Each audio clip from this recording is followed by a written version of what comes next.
따라하시기 바랍니다. 굳건하게 하시기를 원하노라. 굳건하게 하시기를 원하노라. 다시 한번요. 굳건하게 하시기를 원하노라. 굳건하게 하시기를 원하노라. 네, 굳건하게 하시기를 원하노라 라는 제목을 가지고 여러분들과 함께 하나님의 말씀을 나누기 원합니다. 제가 가지고 있는 신약성경 335페이지에 있는 데살로니가 후서 2장 13절에서부터 17절 말씀, 이 말씀을 가지고 굳건하게 하시기를 원하노라 라는 제목으로 함께 말씀의 은혜를 나누기를 원합니다. 우리 다 찾은 줄 알고 우리 한 절씩 한 절씩 교독하도록 하겠습니다. 제가 먼저 13절 말씀을 봉독해 올려드립니다. 주께서 사랑하시는 형제들아, 우리가 항상 너희에 관하여 마땅히 하나님께 감사할 것은 하나님이 처음부터 너희를 택하사 성령의 거룩하게 하심과 진리를 믿음으로 구원을 받게 하심이니, 이를 위하여 우리의 복음으로 너희를 부르사 우리 주 예수 그리스도의 영광을 얻게 하려 하심이니라. 그러므로 형제들아, 굳건하게 서서 말로나 우리의 편지로 가르침을 받은 전통을 지키라. 우리 주 예수 그리스도와 우리를 사랑하시고 영원한 위로와 좋은 소망을 은혜로 주신 하나님 우리 아버지께서 함께 봉독합니다. 너희 마음을 위로하시고 모든 선한 일과 말에 굳건하게 하시기를 원하노라. 아멘. 여러분, 데살로니가 교회는 사도 바울이 제2차 전도 여행 중에 세운 교회입니다. 그런데 사도행전에 기록된 내용대로라면 데살로니가 교회가 세워지기까지 그 과정이 결코 순탄하지 않았던 것을 우리는 발견할 수 있습니다. 왜냐하면 빌립보에서 사도 바울을 핍박했던 무리들이 데살로니가까지 따라왔었기 때문이죠. 그러다 보니 사도 바울은 데살로니가에서 복음을 온전하게 전하기 위해는 터무니없이 부족한 3주만 전도를 하고 또다시 베레아로 옮기게 되었습니다. 이런 이유에서 사도 바울은 데살로니가 교회를 생각할 때마다 항상 미안한 마음이 들었고 한편으로는 걱정되었던 것이 분명합니다. 그러나 사도 바울의 걱정과 달리 데살로니가 교회의 소문은 대단했었습니다. 얼마나 대단했던지 사도 바울은 이것을 증명하기 위해서 데살로니가 교회를 다음과 같이 소개하고 있습니다. 우리 함께 데살로니가전서 1장을 봉독하겠습니다. 시작. 우리가 너희 모두로 말미암아 항상 하나님께 감사하며 기도할 때 너희를 기억함은 너희의 믿음의 역사와 사랑의 수고와 우리 주 예수 그리스도에 대한 소망의 인내를 우리 하나님 아버지 앞에서 끊임없이 기억함이니. 아멘. 여러분, 사도 바울이 데살로니가 교회를 어떻게 소개하고 있습니까? 첫 번째는요, 믿음의 역사가 있었다라고 말합니다. 믿음의 역사란 하나님의 말씀대로 사는 삶입니다. 데살로니가 교회는 지역적 특성상 항구 도시라는 이름하에 우상과 유흥이 즐비했던 곳이었습니다. 그런데도 그들은 복음을 들은 그 시점으로부터 우상을 버리고 유흥을 멀리한 채 유일하신 하나님만을 섬기게 되었습니다. 그 결과 이러한 삶의 변화가 당시 그들과 함께했던 데살로니가 모든 지역 사람들에게 커다란 충격이었고 또 놀라운 증거가 되었다라는 것입니다. 둘째, 사랑의 수고가 있었습니다. 사랑의 수고란 하나님의 말씀으로, 하나님의 말씀 때문에 고난받는 것을 의미합니다.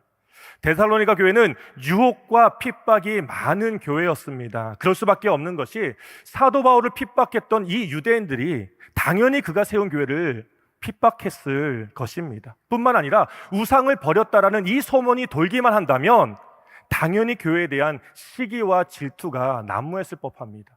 그래서 성경을 보니까요, 데살로니가 교회 외에도 하나님 때문에, 하나님의 복음 때문에 고난받았던 많은 사람들이 있었던 것을 보게 됩니다. 그 대표적인 한 사람이 누구입니까?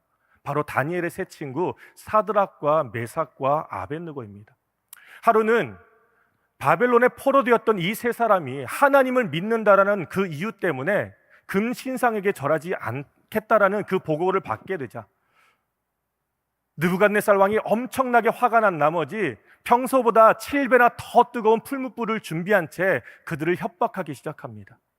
그러나 이때에 이 세 사람이 하나님 앞에서 또 느부갓네살 왕 앞에서 고백했던 것, 어떤 것이 있었습니까? 우리 함께 다니엘 3장 말씀을 봉독하겠습니다. 시작. 왕이여, 우리가 섬기는 하나님이 계시다면 우리를 맹렬히 타는 풀무불 가운데에서 능히 건져내시겠고 왕의 손에서도 건져내시리이다. 그렇게 하지 아니하실지라도 왕이여, 우리가 왕의 신들을 섬기지도 아니하고 왕이 세우신 금신상에게 절하지도 아니할 줄을 아옵소서. 아멘. 하나님은 살아 계신다. 하나님은 살아 계신다. 그러나 그 하나님이 나의 생명까지도 취하신다 할지라도 나는 당신의 그 신상에 절하지 않겠다라는 고백이었습니다. 여러분, 사랑하면요, 당연히 수고가 따르게 되어 있습니다. 여러분들을 섬기시는 부모님들을 통해서 여러분들은 잘 알지 않습니까? 그렇다 보니까 하나님은 우리를 위해서 예수님을 보내주셨습니다. 그리고 그 예수님께서 우리를 위해서 죽으심으로 하나님의 사랑이 우리 가운데에 증거되었다라고 말씀하고 있습니다. 아멘. 그렇다면 이제는 우리가 하나님을 사랑하는 까닭에 예수님을 믿고 따르는 그 이유 때문에라도 고난과 핍박받는 것을 기뻐하고 감사하며 감당할 수 있는 우리 모두가 되시기를 예수님의 이름으로 축원합니다. 아멘. 세 번째, 소망의 인내가 있었습니다. 소망의 인내란 하나님의 말씀대로 참는 삶, 하나님의 말씀 때문에 인내하는 삶을 의미합니다. 데살로니가 교회는 유혹과 핍박과 고난이 많이 있었습니다. 그래서 그 주변에 있던 모든 사람들은 얼마 안 가서 이 교회가 문을 닫을 것이다 라고 그렇게 예상했었습니다. 하지만 그들의 예상과 달리 끝까지 견딜 수 있었던 것은요, 데살로니가 교회는요, 천국에 대한 소망이 있었기 때문입니다. 여러분, 천국은 어떤 곳입니까? 천국은 핍박이 없습니다. 고난이 없습니다. 슬픔도 없습니다. 다만 그 천국에는요, 하나님의 위로하심과 하나님의 사랑하심과 하나님의 함께하심만이 전부인 줄로 믿습니다. 아멘. 그래서 그들은 이와 같은 천국을 소망하여 버티고 견디고 또 모든 것을 감당할 수 있었던 것입니다. 사도 바울은 이 세 가지 외에도 계속해서 데살로니가 교회를 저와 여러분들에게 이렇게 소개하고 있습니다. 우리 함께 데살로니가전서 4장 말씀을 봉독하겠습니다. 시작. 형제의 사랑에 관하여는 너에게 쓸 것이 없음은 너희들 자신이 하나님의 가르치심을 받아 서로 사랑함이라. 아멘. 여러분, 사도 바울이 소개하는 이 데살로니가 교회, 이 데살로니가 교회를 들을 때에 연상되는 교회 하나 없으십니까? 사도 바울이 계속해서 데살로니가 교회를 자랑하고 소개할 때에 여러분들께서 순간 떠오르는 그 교회, 저는 있습니다. 바로 저와 여러분이 섬기는, 그렇죠, 주님의 영광교회입니다.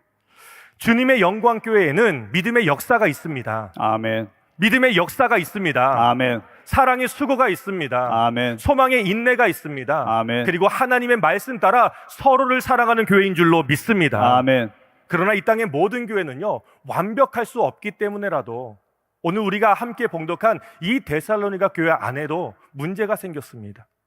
그것은 거짓 교사, 곧 이단들 때문에 재림에 대한 오해가 생겼다라는 것이죠.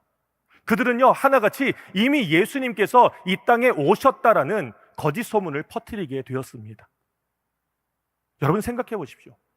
만약 예수님께서 다시 오셨는데, 다시 오셨다면 반드시 내 삶 가운데에 변화가 있는 것이 당연할진데, 아직 아무런 변화가 없는 내 자신을 보게 된다면 혹시 내가 믿음이 없는 것일까? 나는 구원받지 못한 것은 아닐까? 나는 이러한 두려움과 혼돈 때문에 당황하고 또 두려워하는 그 데살로니가 교회를 발견하게 된다는 것이죠. 여러분, 우리도 이와 같은 일에 장담하고 보장할 수 없는 것은요, 그때나 지금이나 잘못된 가르침과 정보들이 우리가 알게 모르게 너무나도 많이 퍼져 있다는 것입니다. 보십시오. 재림 또는 종말에 대한 언급은요, 이미 2000년 전 초대교회도 있었고요, 중세 시대에도 있었고요, 근래에도 있었습니다. 그리고 지금도 있고 앞으로도 있을 것입니다. 특별히 정보의 홍수 시대라고 불리는 오늘날에는요, 이단들이 얼마나 인터넷과 또 유튜브로 미혹하고 유혹하는지 이 일로 교회에 대한 갈등만 아니라 정말로 하나님에 대한 믿음까지도 흔들리는 사람들을 쉽게 찾아볼 수 있다는 것입니다. 하지만 이때마다 우리가 기억해야 될 것이 있습니다. 여러분, 문제가 있습니까? 갈등이 있습니까? 혹시라도 말씀을 읽는 가운데에 여러분들이 정말로 이해되지 않는 그러한 난제가 있습니까? 그때마다 여러분, 문제에 집중하는 것이 아니라 그 문제를 넘어서 하나님께 집중할 수 있기를 주님의 이름으로 축원합니다. 아멘. 왜 그렇습니까? 인생의 모든 문제의 해답은 하나님 안에 있는 줄로 믿습니다. 아멘. 그래서 사도 바울은요, 재림으로 인해서 오해하는, 그래서 두려워하고 갈등하는 그 데살로니가 교회를 향하여서 이렇게 권면하고 있습니다. 우리 함께 13절 말씀을 봉독합니다. 시작. 주께서 사랑하시는 형제들아, 우리가 항상 너희에 관하여 마땅히 하나님께 감사할 것은 하나님이 처음부터 너희를 택하사 성령의 거룩하게 하심과 진리를 믿음으로 구원을 받게 하심이니. 아멘. 사도 바울의 솔루션은 다음과 같습니다. 첫 번째는요, 하나님께서 택하셨다라는 이 사실을 확신하라는 것입니다. 따라하시기 바랍니다. 하나님께서 택하셨습니다. 하나님께서 택하셨습니다. 여러분, 우리 중에는요, 어릴 적부터 교회를 다녔고 신앙생활을 하는데도 불구하고 아직도 구원을 행함과 연결시키는 사람들이 의외로 많습니다. 만약 그렇게 생각한다면 사도 바울은 절대로 구원받을 수 없는 사람 중에 한 사람이라고 저는 그렇게 생각합니다. 우리 모두가 잘 아는 대로 사도 바울의 행적을 보면요, 그는 바리새인 중에 바리새인으로서 교회를 핍박했고요, 또 예수님을 믿는 사람들을 잡을 수 있다라고 한다면 어디든지 달려갔던 유대교에서 가장 유명한 인사로 소문나 있었습니다. 그러니까 예수님께서도요, 다메섹 광야 한가운데에서 그 사도 바울을 바라보면서 사울아 사울아 내가 어찌하여 나를 핍박하느냐라며 그렇게 호통하듯 그렇게 절규하듯 소리내신 것을 우리는 기억한다는 것이죠. 한편 구약에 기록된 이스라엘 백성들은 어떻습니까? 그들은 400년간 애굽에 종살이 하는 동안 이미 생각에서부터 피해의식과 운명주의에서 빠져나올 수 없게 되었기 때문에 모세를 통해 하나님께서 재앙을 보여주셨고 여러 가지 기억을 보여주셨음에도 불구하고 그때마다 모세에게 이렇게 말합니다. 너희가 우리를 바로의 눈과 그의 신하의 눈에 미운 것이 되게 하고 그들의 손에 칼을 쥐어 우리를 죽게 하느냐라면서 원망을 계속해서 되풀이한다라는 것입니다. 그럴 수밖에 없는 것이 어쩌면 이스라엘 백성들의 눈에 비친 그 당시 애굽은요, 그 누구도 범접할 수 없는, 그 누구도 상대할 수 없는 강대국으로 비춰졌기 때문일 것입니다. 하지만 여러분, 사도 바울이 예수 그리스도의 종으로 불림받을 수 있었던 것, 또 어떻게 이스라엘 백성들이 그 강대국이라 불렸던 애굽으로부터 나올 수 있었을까요? 그 질문에 대한 해답을 신명기 7장에서는 이렇게 말씀하고 있습니다. 우리 함께 봉독하겠습니다. 시작. 여호와께서 너희를 기뻐하시고 너희를 택하심은 너희가 다른 민족보다 수요가 많기 때문이 아니니라. 너희는 오히려 모든 민족 중에 가장 적으니라. 여호와께서 다만 너희를 사랑하심으로 말미암아 또는 너희의 조상들에게 하신 맹세를 지키려 하심으로 말미암아 자기의 권능의 손으로 너희를 인도하여 내시되 너희를 그종되었던 집에서 애굽 왕 바로의 손에서 속량하셨나니. 아멘. 여러분, 하나님께서 이스라엘을 속량, 곧 구원하신 것은요, 그들의 수요가 많아서도 아닙니다. 강해서도 아닙니다. 다만 하나님께서 그들을 사랑하사 종되었던 집, 곧 애굽의 손에서, 애굽의 손 바로의 손에서 그들을 인도하셨다라고 우리에게 말씀하고 있습니다. 성경은 이것을 은혜라고 말합니다. 그래서 사도 바울은 이 은혜에 대해서 에베소서 2장을 보시면 이렇게 말씀하고 있습니다. 너희가 그 은혜에 의하여 믿음으로 말미암아 구원을 받았나니 이것은 너희에게서 난 것이요 아니요 하나님의 선물이라. 행위에서 난 것이 아니니 이는 누구든지 자랑하지 못하리라. 아멘. 여러분, 은혜란 하나님의 선물입니다. 아멘. 나의 행위도, 나의 수고도, 나의 노력도 아닌 전적인 하나님의 선물인 줄로 믿습니다. 아멘. 그 믿음을 가지고 다시 한번 에베소서 2장을 함께 봉독하면 좋겠습니다. 시작. 너희는 그 은혜에 의하여 믿음으로 말미암아 구원을 받았으니 이것은 너희에게서 난 것이 아니요 하나님의 선물이라. 행위에서 난 것이 아니니 이는 누구든지 자랑하지 못하게 함이라. 아멘. 여러분, 이 말씀은 우리에게도 동일하게 적용됩니다. 구원은 우리의 어떠한 노력과 수고와 선함으로 인한 것이 아닙니다. 기억하십시오. 하나님께서 처음부터 우리를 사랑하심으로 우리를 택하여 주신 것이고 우리에게 구원을 하나님의 선물로 주신 줄로 믿습니다. 아멘. 그런데 그렇게 택하신 하나님께서, 택함 받은 우리들은요, 하나님께서 어떻게 또한 보호하시는지에 대해서 이사야 선지자를 통해 다음과 같이 말씀하고 있습니다. 우리 함께 이사야 43장 말씀을 봉독합니다. 시작. 내가 물 가운데로 지날 때 내가 너와 함께 할 것이라. 강을 건널 때 물이 너를 침몰하지 못할 것이며 내가 불 가운데로 지날 때 타지도 아니할 것이요 불꽃이 너를 사르지도 못하리니 대저 나는 여호와 내 하나님이요 이스라엘의 거룩한 이요 내 구원자임이라.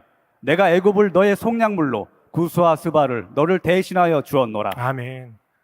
여러분, 물 가운데 함께 하시는 하나님, 강을 건널 때에 지키시는 하나님, 불 가운데에서 보호하시는 그 하나님은요, 나의 하나님, 여러분의 하나님이신 줄로 믿습니다. 아멘. 그러므로 지금도 앞으로도, 아니요, 재림 있는 그날에도 우리를 보호해 주실 줄로 믿습니다. 아멘. 그래서 사도 바울은요, 데살로니가 교회에게 두려워하지 말아라, 오히려 감사하라라고 그렇게 권면하고 있습니다.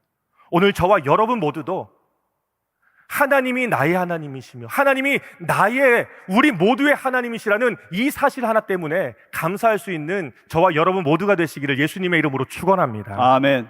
두 번째입니다. 따라하시기 바랍니다. 예수님만이 진리이십니다. 예수님만이 진리이십니다. 얼마 전 한 지체가 기독교에만 구원이 있느냐라고 물었습니다. 그런데 그렇게 질문하게 된 동기는요, 오늘날 종교다원주의가 마치 전염병처럼 얼마나 만연한지 모든 종교에는 구원이 있다라고 그렇게 말한답니다. 그러면서 한 예를 드는 것은요, 산을 그린 후 산의 정상은 하나이지만 그 정상까지 올라가는 길은 여러 갈래이기 때문에 구원도 모든 종교에게 있다라고 그렇게 설명했다라는 것이죠.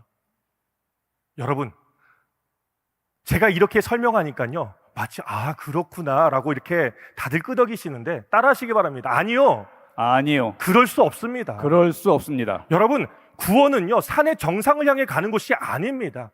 구원은 하나님이 계신 곳, 천국으로 가는 하나님의 능력이 되는 줄로 믿습니다. 아멘.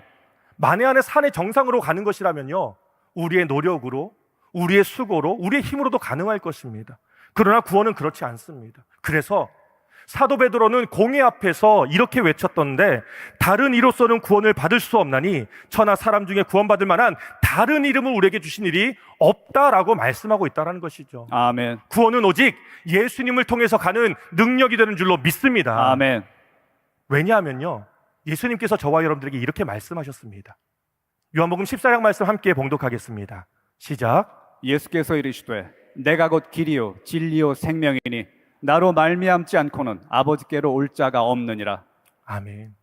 예수님이 말씀하지 않으셨습니까? 내가 곧 길이요 진리요 생명이니 나로 말미암지 않고는 아버지께로 갈 자가 아무도 없다라는 것입니다. 아멘. 여러분, 예수님만 구원이 되시는 줄로 믿습니다. 아멘. 예수님만 구원의 진리가 되시는 줄로 믿습니다. 아멘. 예수님만 생명이기에 누구든지 예수님을 믿으면 영생을 얻고 하나님과 영원토록 함께 되는 줄로 믿습니다. 아멘.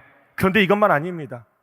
예수님을 믿음으로 인하여서 받는 그 보장이 있는데, 그것에 대해서 사도 바울은 계속해서 이렇게 우리들에게 설명하고 있습니다. 우리 함께 로마서 8장 말씀을 봉독하겠습니다. 시작. 내가 확신하노니 사망이나 생명이나 천사들이나 권세자들이나 현재일이나 장래일이나 능력이나 높음이나 깊음이나 다른 어떤 피조물이라도 우리를 우리 주 그리스도 예수 안에 있는 하나님의 사랑에서 끊을 수 없으리라. 아멘. 우리를 우리 주 그리스도 예수 안에 있는 하나님의 사랑에서 끊을 수 없으리라.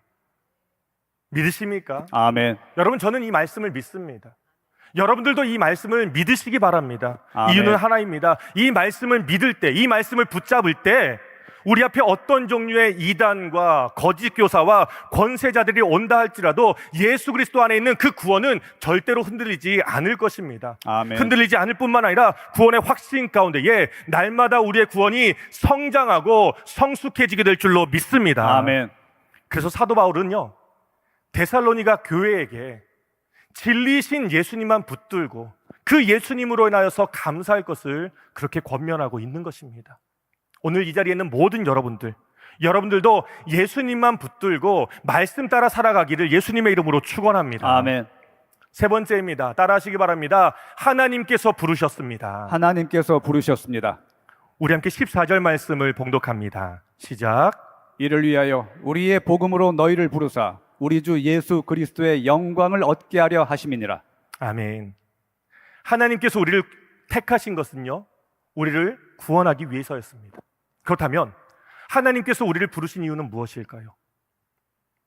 하나님께서 저와 여러분들을 부르신 것은 그 하나님의 구원을 온 땅 가운데 증거하라라고 부르셨다라는 것이죠. 아멘. 이것을 증명하기 위해서 하나님은 예레미야 선지자에게 다음과 같이 말씀하셨습니다. 우리 함께 예레미야 1장 말씀을 봉독합니다. 시작. 여호와의 말씀이 내게 임하니라. 이르시되 내가 너를 모태에 짓기 전에 너를 알았고 내가 배에서 나오기 전에 너를 성별하였고 너를 여러 나라의 선지자로 세웠노라 하시기로. 아멘. 하나님께서 예레미야를 선지자로 부르셨습니다. 선지자로 부르셨다는 것은 곧 하나님의 복음을 증거하기 위해서였습니다. 그런데 이런 하나님의 음성을 들은 예레미야는요, 그 일이 얼마나 힘들고 얼마나 두렵고 또 얼마나 고된가를 너무나도 잘 알기에 하나님, 나는 아이입니다. 나는 말할 수 없습니다라면서 쉽게 말해 그 하나님의 부르심에 고사했다라는 것이죠. 그러나 이때에 하나님께서 다시 한번 예레미야에게 다음과 같이 말씀하십니다. 우리 함께 8절 말씀을 봉독하겠습니다. 시작. 너는 그들 때문에 두려워하지 말라. 내가 너와 함께 하여 너를 구원하리라. 나 여호와의 말이니라 하시고. 아멘. 여러분, 말씀대로 하나님께서 일꾼으로, 하나님께서 전도자로 부르실 때에는요, 결코 홀로 두지 않습니다. 그가 어디를 가든지 무엇을 하든지 하나님께서 함께하여 주시고 하나님께서 구원해 주실 줄로 믿습니다. 아멘. 그렇다면 마찬가지로 데살로니가 교회도 그 어려움 가운데 있을 때 하나님께서 결코 모른 채 하지 않으신다라는 것입니다. 그래서 사도 바울은요, 데살로니가 교회를 향하여서 두려워하지 말라, 무서워하지 말라, 오히려 감사하라라고 그렇게 권면하고 있다는 것이죠. 저는 2주 전에 있던 총회 기간을 통하여서 정말로 믿는 자, 아니요, 하나님께서 부르신 자를 어떻게 함께 하시는지에 대한 그 놀라운 간증을 듣게 되었습니다. 그래서 잠시나마 여러분들과 함께 이 간증을 함께 나누기를 원합니다. 지난 총회 때는요, 다른 때보다 특별했던 것은 각 지역, 아니요, 각 나라에 흩어져 있던 모든 선교사님들을 불러서 선교대회로 진행되었습니다. 이것 때문에 우리 교회도 파송한 여러 선교사님들과 지교회 목사님들을 초대했던 것을 이미 여러분들도 잘 아실 것입니다. 그래서 저는 개인적으로 지교회 목사님들 중 서울 주님의 영광교회 목사님과 베트남 빈징 주님의 영광교회 목사님과 개인적인 시간을 나눌 수 있게 되었습니다. 여러분, 여러분들이 보시기에는 어떨지 모르겠지만 이 두 분과 함께 다니다 보면요, 나름 제가 더 돋보이는 듯이 여겨졌습니다. 별로 인정을 안 하시는데요. 네. 지난주에 제가 사진을 보여드리지 않았습니까? 그 사진을 보고서는요, 저희 집사람한테 찾아가서 어머 목사님 어떻게 그렇게 못생기셨어요? 라고 말씀하셨던 분들도 있다고 하는데, 예. 그러나 어디까지 제 생각이지만 제가 그 목사님보다 나이도 어리고요, 비록 1살 차이지만 키도 좀 더 크고요, 나름 하지 않습니까? 그런데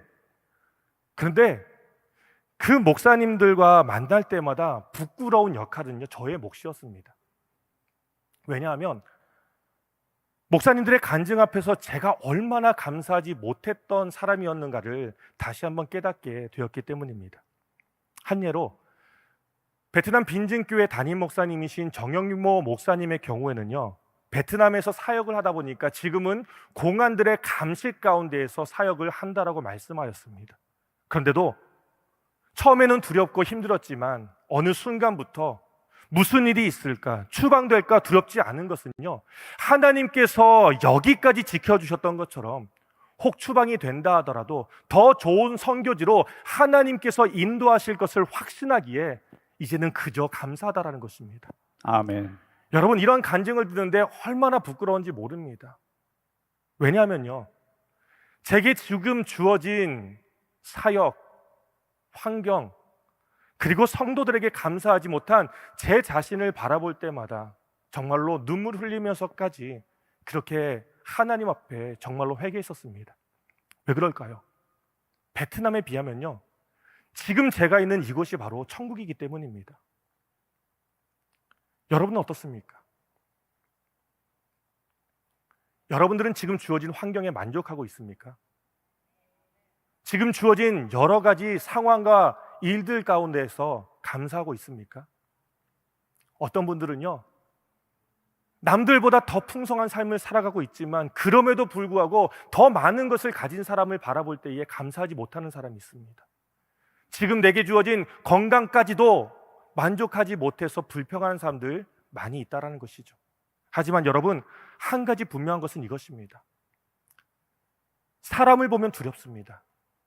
그러나 하나님을 바라보면 담대하게 되는 줄로 믿습니다. 아멘. 환경을 보면 불평합니다. 그러나 하나님을 바라볼 때에 감사하게 되는 줄로 믿습니다. 아멘.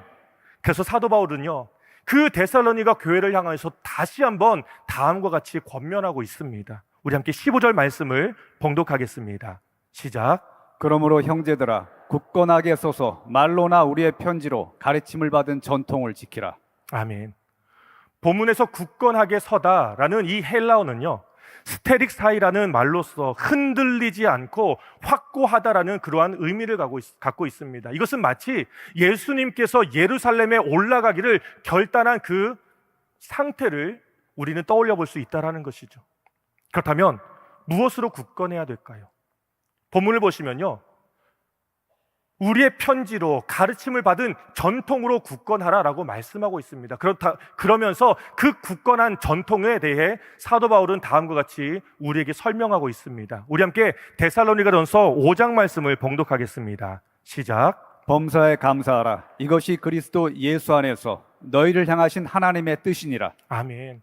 무엇에 굳건하라고요? 바로 범사에 감사함으로 굳건하게 서 있어라라고 우리에게 말씀하고 있다라는 것이죠. 아멘. 여러분, 사도 바울은 데살로니가 교회에게 범사에 감사하라라고 말씀하고 있습니다. 이유는 하나입니다. 여러분, 감사는 능력인 줄로 믿습니다. 아멘. 제니스 캐플린이라는 미국의 유명한 저널리스트가 있습니다. 그런데 그녀는요, 한동안 부부간의 갈등 때문에 정말로 이혼을 얼마나 고심했는지 모릅니다. 그런 중에 어느 날 미국 듀크 대학병원에서 발표했던 감사는 인간의 삶의 질이 달라지고 건강하게 만드는 능력이다라는 이 보고를 보고서는요, 그래, 1년 동안 내가 한번 감사하기로 작정해보자. 그리고 그 작정함과 동시에 감사일기를 쓰기 시작했습니다. 그리고 이것이 마침내 감사하면 달라지는 것들이라는 책으로 출판되었는데요, 그 책의 내용을 보면 다음과 같습니다.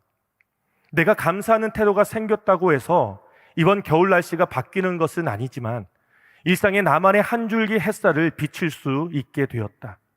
감사하며 살기로 한 나의 노력에 점차 탄력이 붙었다. 모든 사건에서 긍정적인 측면을 찾다 보니 나의 태도가 변했고 더불어 재미도 생기게 되었다. 내가 행복함을 느끼는 이유가 특정한 사건 때문이 아니라 사건을 바라보는 내 시각의 변화 때문이라는 점을 이해하자 자유로워진 기분이 들었다. 나는 마음먹기에 따라서 짜증과 괴로움을 느낄 수 있고 즐거움도 느낄 수 있다. 아직 의식적인 노력이 좀 더 필요하지만 감사하는 태도가 즐거움을 느끼는데 큰 도움을 주고 있다. 여러분, 무슨 말입니까? 감사하면 먼저 내 안에 기쁨이 생기고 평안이 생깁니다. 평안이 생기니까 당연히 내 주변은요, 분위기가 바뀔 수밖에 없는 거고요. 분위기가 바뀌니까 그 결과 나도 변하고 이웃도 변하고 그 변화된 우리를 통해서 세상도 바뀌게 된다는 것을 우리에게 말씀하고 있습니다.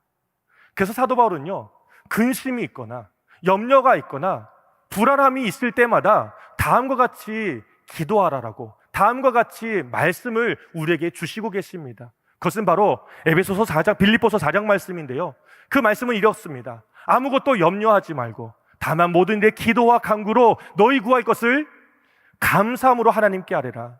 그러면 모든 지각 위에 뛰어난 하나님의 평강이 그리스도 예수 안에서 너희 마음과 생각을 지키시리라. 아멘. 여러분, 염려 있죠? 근심 있지 않습니까? 그때마다 사도 바울이 우리에게 권면하는 말씀은 바로 빌립보서 4장 말씀입니다. 우리 다시 한번 함께 한 목소리로 봉독합니다. 시작. 아무것도 염려하지 말고 다만 모든 일에 기도와 간구로 너희 구할 것을 감사함으로 하나님께 아뢰라. 그리하면 모든 지각에 뛰어난 하나님의 평강이 그리스도 예수 안에서 너희 마음과 생각을 지키시리라. 아멘. 여러분, 말씀처럼 감사함으로 마음과 생각을 지키시는 그 그리스도의 능력을 경험하는 저와 여러분 모두가 되시기를 예수님의 이름으로 축원합니다. 아멘. 여러분 또한 감사는 기적입니다. 한 번은 예수님과 제자들에게 문제가 생겼습니다. 그것은 무리는 정말로 많은데 정작 먹을 것은 하나도 없다라는 것이죠. 그러나 이때에 한 아이가 물고기 2마리와 떡 5개를 가지고 예수님 앞에 나오게 됩니다. 물론 이것으로 무리를 먹인다라는 것은 상식적으로 불가능한 일일 것입니다. 하지만 예수님께서 제자들 앞에서 몸소 보여주신 것은 받은 그것을 가지고 하늘을 향하여서 손을 높이 들고 하나님 앞에 축사, 곧 축복하시고 감사함으로 기도한 후에 그것을 떼어 나누어 주었게 되었습니다. 그런데 그렇게 나누어지자 어떠한 이적이 나타났습니까? 우리 함께 누가복음 9장 말씀을 봉독하겠습니다. 시작. 먹고 다 배불렀더라. 그 남은 조각을 12바구니에 거두니라. 아멘. 무리는 정말로 많은데 정작 내가 가지고 있는 것은 5병이어밖에 없었다라는 것이죠. 하지만 그 작은 것을 가지고 하나님 앞에 감사함으로 기도했다더니 모두가 다 배불리 먹고도 12광주리가 남는 그 놀라운 기적을 경험할 수 있었다라는 것입니다. 아멘. 여러분 마찬가지입니다. 우리 모두도 감사함으로 예수님께서 풍성케 하시는 그 기적을 경험하는 저와 여러분 모두가 되시기를 예수님의 이름으로 축원합니다. 아멘. 세 번째 기적은요, 감사는요, 영광입니다. 예수님에게도 좋은 친구가 있었습니다. 그 친구의 이름은 바로 나사로였습니다. 근데 이 나사로가 죽었다라는 소식을 듣게 되자 예수님은 제자들과 함께 베다니로 가게 되었습니다. 하지만 이미 나사로가 죽은 지 나흘이 되었기 때문에라도 더 이상 살 수 있는 소망이 단 1%도 없었습니다. 하지만 예수님께서 그 죽은 나사로 무덤 앞에서 다음과 같이 기도하셨습니다. 우리 함께 요한복음 11장 말씀을 봉독합니다. 시작. 돌을 옮겨 넣으니 예수께서 눈을 들어 우러러보시고 이르시되 아버지여 내 말을 들으신 것을 감사하나이다. 아멘. 뭐라고요? 하나님 앞에 감사함으로 기도했더니 죽은 나사로가 다시금 살아나는 기적을 보여주었다라는 것이죠. 그리고 그 살아난 나사로를 바라본 모든 사람들마다 동일하게 하나님께 영광을 돌렸다라고 성경은 우리에게 말씀하고 있습니다. 뿐만 아니죠. 그 기적 때문에라도 이 땅에 살아가는 모든 사람들, 특별히 하나님을 믿지 않는 사람들에게 하나님의 살아계심을 증거하는 간증이 될 수 있었다라는 것입니다. 아멘. 여러분 따라하시기 바랍니다. 감사는 능력, 감사는 능력, 감사는 기적, 감사는 기적, 감사는 영광. 감사는 영광. 다시 한번 더 크게요. 감사는 능력, 감사는 능력, 감사는 기적, 감사는 기적, 감사는 영광. 감사는 영광. 그렇습니다. 감사는 능력입니다. 감사는 기적입니다. 감사는 영광이 되는 줄로 믿습니다. 아멘. 저와 여러분 모두가 범사에 감사함으로 이와 같은 하나님의 풍성하신 은혜와 기적과 능력을 경험할 수 있는 저와 여러분 모두가 되시기를 주님의 이름으로 축원합니다. 아멘. 이제 말씀을 정리하겠습니다. 사도 바울은 데살로니가 교회가 겪고 있는 그 문제와 어려움을 심각하게 받아들였습니다. 왜냐하면 이미 사도 바울도 그와 같은 문제와 어려움을 경험한 바가 있었기 때문입니다. 그래서 제안한 것이 무엇입니까?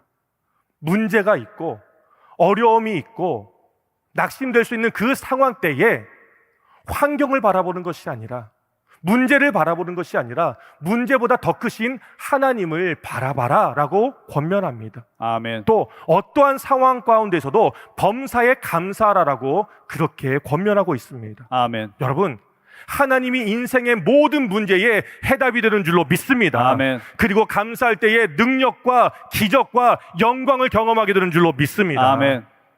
특별히 오늘은 어떤 날입니까? 오늘은 10월의 첫 번째 날인 하나님 앞에 월상 예배로 드리는 시간입니다. 여러분, 지난 날을 지켜주신 그 하나님께 감사를 드리면요, 하나님은 이 10월달만 아니라 앞으로의 모든 삶도 우리를 지켜주시고 보호하여 주시며 또한 감사의 모든 제목으로 충만하게 역사하실 줄로 믿습니다. 아멘. 그래서 그 하나님 때문에 나는 주를 섬기는 것에 대해서 절대로 후회하지 않겠습니다 라는 이 믿음의 고백으로 이 땅 가운데에서 간증하며 전도자의 삶으로 살아갈 수 있는 우리 모두가 되시기를 예수님의 이름으로 축원합니다. 아멘. 주님의 영광교회 예배 장소와 시간을 알려드리겠습니다. 주일 예배와 금요 예배는 글로리 비전 센터에서, 수요일에는 호프 센터에서 예배를 드리고 있으며 장소는 1801 사우스 그랜드 애비뉴, 워싱턴과 그랜드가 만나는 코너에 위치하고 있습니다. 주일 예배는 1부 8시에 전통 예배로 드려지고 있으며 2부 예배는 10시 30분에 영광 예배로, 20대와 30대 청년들의 젊음 예배가 오후 1시에 3부 예배로 드리게 되며, 한편 영어권 EM 예배는 오후 1시에 호프센터 2층 하이웨이에서 예배가 있습니다. 수요 예배와 금요 예배는 오후 7시 30분이며 새벽 예배는 월요일에서 토요일까지 오전 6시에 예배가 있습니다. 주님의 영광교회 전화번호는 213-749-4500번입니다. 그리고 저희 웹사이트 주소는 www.gcjc.org로 들어가셔서 교회에 대한 자세한 소식과 주일 설교 및 라이브 예배 실황을 보실 수 있으며, 온라인 헌금을 하시기 원하시는 분은 교회 웹사이트에서 하실 수 있습니다.